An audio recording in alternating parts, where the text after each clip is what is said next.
अस्सलाम वालेकुम, welcome to MZS YouTube vlog. Zubair Bashir और कामरान ख़ान के साथ हम हाज़िर हैं। और आज की एक जो न्यूज़ है वो इस्लामाबाद के रिलेटेड है कि इस्लामाबाद में इन्वेस्टर को अट्रैक्ट करने के लिए ज़ीरो टैक्स पॉलिसी लेके लाई जा रही है। इस इंसेंटिव को लेके कितना एक बूस्ट लाया जा सकता है रियल इस्टेट की मार्केट में। तो कमरान साहब, एक न्यूज़ आई है ताज़ी कि गवर्नमेंट जो है वो ज़ीरो टैक्स लगाएगी।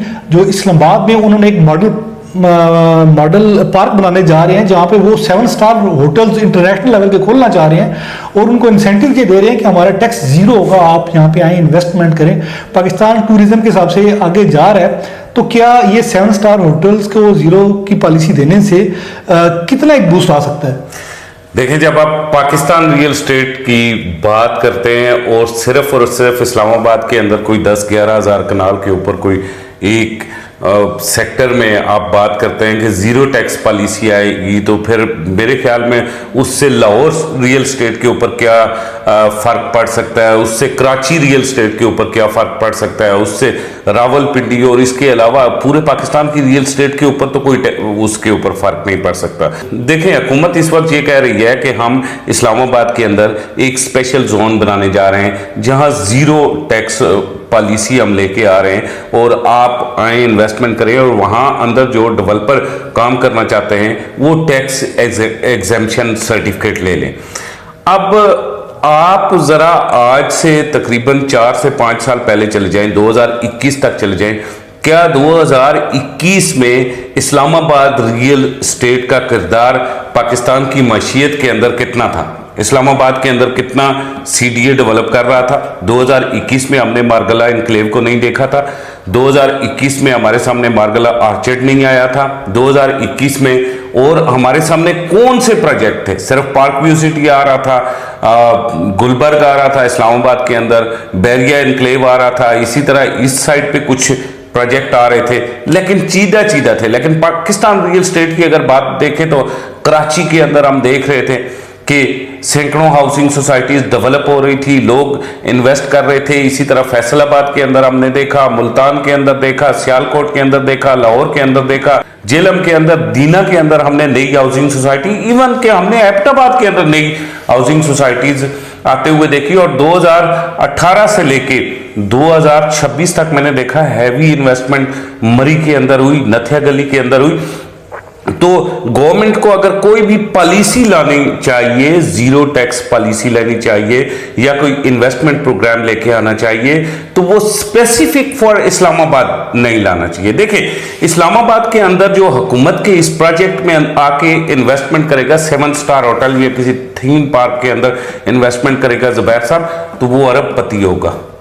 आप जरा न्यू ब्लू एरिया के अंदर चले जाएं, आप देखें कि न्यू ब्लू एरिया के अंदर आपको फ्लैट कितने करोड़ का मिलता है और 2 बेडरूम का।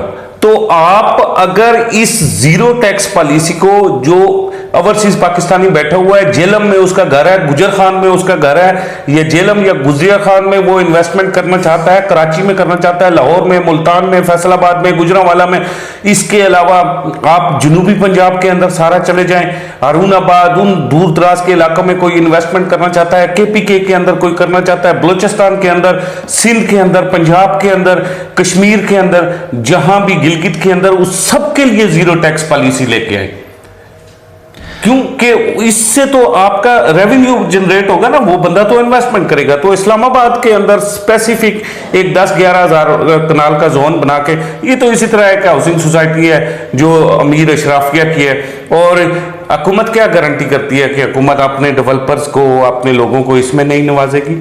इसमें बात आपकी बिल्कुल ठीक है। इसमें गवर्नमेंट की ऊपर उंगलियां उठ रही हैं कि ये अपने स्पेशल लोगों को नवाजने के लिए, लेकिन जो मुझे समझ आ रही है इसकी अंडरस्टैंडिंग वो कुछ इस तरह के गवर्नमेंट जो इस वक्त जो जियो पोलिटिकल सिनेरियो बना हुआ है, बड़े बड़े डेलीगेशंस जो हैं वो पाकिस्तान के अंदर आ रहे हैं और पाकिस्तान के अंदर कोई आइकॉनिक बिल्डिंग्स जो थी वो अब पुरानी हो चुकी हैं। मतलब मैरियट है या सरीना है, लास्ट जो बड़ी बिल्डिंग बनी है आई थिंक वो सेंट्रोस मॉल बनी है, लेकिन वहाँ पर भी सारी बात है जो बड़े डेलीगेशंस हैं वो तो नहीं जा रहे, वो सरीना तक ही महदूद हैं। तो शायद सिर्फ गवर्नमेंट ने स्पेसिफिक इस कंसर्न को सामने रखते हुए कि यहाँ पे कोई बड़े जो इंटरनेशनल ब्रांड्स के 7 स्टार होटल्स हैं वो आके यहाँ पे इन्वेस्टमेंट करें और इस तरह के बनाएं ताकि वो जो बड़े डेलीगेशंस आए वो जरा देख के इस्लामाबाद को, आई थिंक इनका पर्सपेक्टिव बहुत नैरो, वो सिर्फ यहीं तक स्पेसिफिक है। आप ब्रांड एस्पेक्ट में बात कर रहे हैं कि पूरे फैसलाबाद, कराची, लाहौर को बीच में ला रहे हैं और लोकल जो इन्वेस्टर हैं आप उनके बारे में सोच रहे हैं, जबकि जो बिग प्लेयर है वो बिग इन्वेस्टर के बारे में सिर्फ सोच रहे हैं। वो 7 स्टार आगे वो लोकल तो मतलब अगर मैरियट अपना बना है सीना तो आशवानी क्या नाम है उनका, मतलब वो उनकी पूरी दुनिया के अंदर जायदादें हैं, लेकिन अभी जो लोकल हैं वो तो बेचारे 7 स्टार होटल नहीं बना सकेंगे ना। देखें जुबैर साहब, मैं आपको एक बात बताऊं, इस वक्त हमने अपनी तरजीह मुकर्रर करनी है कि बुनियादी क्या है, एक बड़ी बिल्डिंग बनाना है या फैसिलिटीज अवाम की जो है वो सामने रखनी है। आपने देखा होगा कि गुज़श्ता दिनों एक इस्लामाबाद में खड़ा हुआ है इंटरनेशनल जर्नलिस्ट, एक गोरा इतना वायरल हुआ। वो क्यों वायरल हुआ था कि उसने सिर्फ इतना क्लिप बनाया था कि इस्लामाबाद जो पूरी दुनिया के लिए रोशनी की उम्मीद है उसके मकीन डार्क में, अंधेरे में डूबे हुए हैं। ठीक है, सो जुबैर साहब, हुकूमत को सबसे पहले जितनी बिल्डिंग्स मौजूद हैं, जितनी चीजें मौजूद हैं, इसके अंदर लाइट, इसके अंदर सहूलियात तो पूरी करे, नहीं है पूरी। अब आप देख लें, पाकिस्तान में गैस है, एलएनजी, आप 415 करोड़ रुपए एलएनजी के प्लांट्स को दे रहे हैं आप। इसी तरह आप लाइट की कंडीशन देख लें, पिछले कई दिनों से शॉर्टफॉल है और कितनी तेजी से लाइट जा रही है। इवन कि आप तो गोरे भी, आपको जो आपके मेहमान आए थे उन्होंने भी आपके वो क्लिप वायरल कर लिए और वो भी पाकिस्तानियों के मौसम बन गए, हालांकि वो आपके गेस्ट थे। सो तरजीहात गलत मुकर्रर की जा रही हैं। अगर तरजीहात दुरुस्त मुकर्रर करना चाहते हैं तो पाकिस्तान रियल एस्टेट की बात करें। पाकिस्तान रियल एस्टेट की बात होगी, पाकिस्तान रियल एस्टेट का फायदा होगा तो हुकूमत का फायदा होगा। आप 11,000 कनाल के ऊपर सिर्फ डेवलपमेंट प्लान बना के अरबपति लोगों को और फिर अपने लोगों को नवाजने के बजाय आप क्यों नहीं पूरे पाकिस्तान को ये जीरो टैक्स पॉलिसी में लेके आ रहे हैं? ये हुकूमत का कौन सा इंसाफ है कि जेलम में बैठा हुआ, रावलपिंडी में, लाहौर में, कराची में, जनूबी पंजाब में, सिंध में, बलूचिस्तान में बैठा हुआ बंदा 56% टैक्स देगा और जो हुकूमत ने अपना जोन बनाया है उसके अंदर बैठा हुआ बंदा सिर्फ और सिर्फ कितना जीरो टैक्स पॉलिसी पे आके अरबों रुपए कमाएगा। ये क्या है?